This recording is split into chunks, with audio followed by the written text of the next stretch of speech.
Ito na mga irog, mga giliw, yung aking finished product ng tulingan with pisngin ng baboy sa ilalim.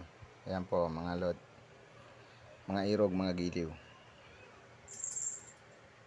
Ayan. Tapos ito naman po yung finished product ko ng nilagang manok. Version ng nilagang manok na parang nilagang baboy din. Ayun. Kompleto rin naman yan.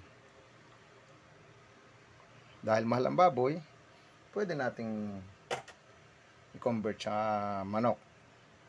Yun, mga irog, mga giliw. Oh.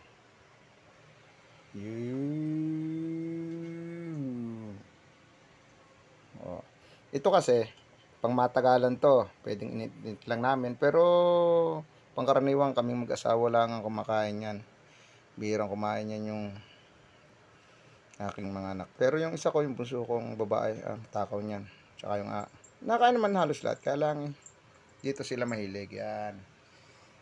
Tapos, shout out sa mga tiga Mauban. Ito, yung kapatid ko may pasalubong sa akin nung isang araw na ito yung pansit habab. Yan. Binubuyang-yang ko yan para hindi amagin. Tapos ibinibilad ko. Yan. Yan. Yan mga giliw, mga irog oh. Okay, salamat sa Panginoon sa biyaya. Boom. Boom.